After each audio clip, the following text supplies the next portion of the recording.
Principles of systematics module 192 species concept. इस module के अंदर हम नॉमिनलिस्टिक स्पीशीज कॉन्सेप्ट की बात करेंगे।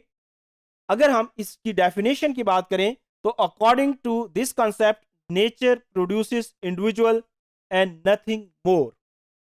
इस कॉन्सेप्ट के मुताबिक जो स्पीशीज हैं वो एग्जिस्ट नहीं करती।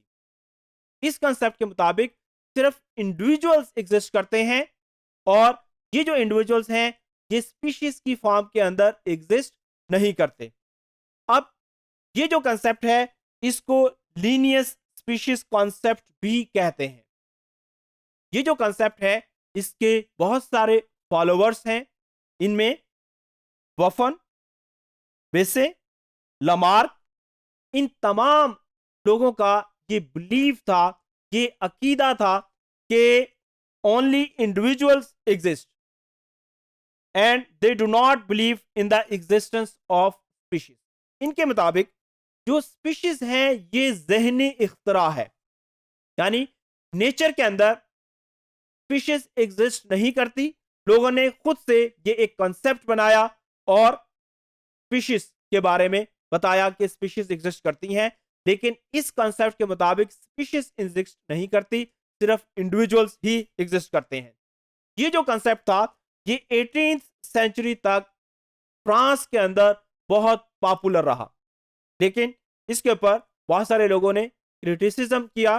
फॉर एग्जांपल सिम्पसन्स ने 1961 के अंदर, रोलिंस 1965, इसी तरीके से मायर ने 1969 के अंदर इस कॉन्सेप्ट के ऊपर क्रिटिसिज्म किया। इनके मुताबिक जो स्पीशीज हैं ये रियलिटी हैं। स्पीशीज जो है it is the product of evolution, ये एग्जिस्ट करती हैं। ऐसी बात नहीं है कि स्पीशीज एग्जिस्ट नहीं करती। तो नॉमिनलिस्टिक स्पीशीज कॉन्सेप्ट के मुताबिक सिर्फ इंडिविजुअल्स एग्जिस्ट करते हैं, स्पीशीज एग्जिस्ट नहीं करती, जबकि बहुत सारे लोग जो हैं उन्होंने इसके ऊपर क्रिटिसिज्म किया। अब अगर हम बायोलॉजिकल स्पीशीज कॉन्सेप्ट की बात करें तो बायोलॉजिकल स्पीशीज कॉन्सेप्ट के मुताबिक species is a group of interbreeding natural populations that is reproductively isolated from other such group और स्पीशीज।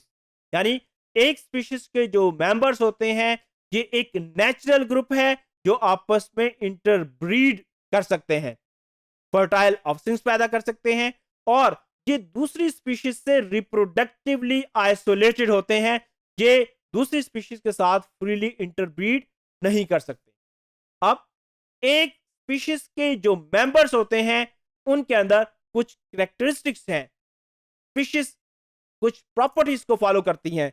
उसमें पहली प्रॉपर्टी क्या है? A species has reproductive community, it constitute a reproductive community. इसका क्या मतलब है? एक स्पीशीज के जो मेंबर्स होते हैं they have potential to meet with other members of this group और दिस स्पीशीज, लेकिन ये दूसरी स्पीशीज के मेंबर के साथ ब्रीड नहीं करते। इसी तरीके से दे कॉन्स्टिट्यूट इकोलॉजिकल यूनिट, यानी एक स्पीशीज के जो मेंबर्स हैं वो सेम इकोलॉजी शेयर करते हैं। Although there are some minor differences but overall they constitute a ecological unit. Different species जो है इनके जो हैबिटेट या जो इनकी इकोलॉजी है उसके अंदर वेरिएशन पाई जाती है। इसी तरीके से दे constitute a genetic unit. Genetic unit से क्या मुराद है? यह ख्याल किया जाता है कि एक जो स्पीशीज है it is a protected gene pool. अब एक जीन पूल के अंदर जो तमाम स्पीशीज हैं वो अपना कंट्रीब्यूशन डालती हैं। इस पूरे जीन पूल में से एक स्पीशीज जो है वो एक किस्म की एक स्मॉल वेजल है which contain small number of gene. तो एक जो स्पीशीज का जो मेंबर है उसका जो कंट्रीब्यूशन है इस तमाम जीन पूल के अंदर वो थोड़ा होता है।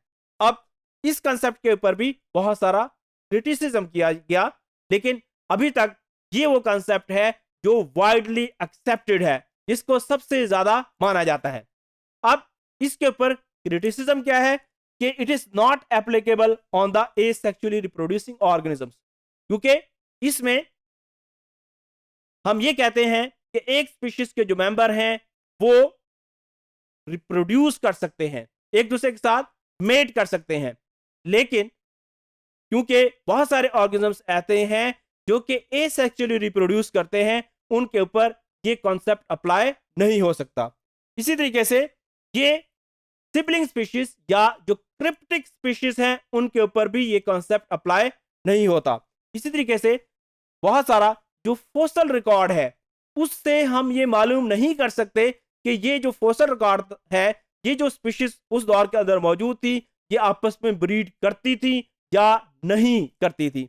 इसी तरीके से बहुत सारी स्पीशीज ऐसी होती हैं which are under the process of speciation, अभी वो स्पीसिएशन के प्रोसेस में है, तो ऐसे जो इंडिविजुअल्स हैं उनके ऊपर भी बायोलॉजिकल स्पीशीज कॉन्सेप्ट को अप्लाई नहीं किया जा सकता।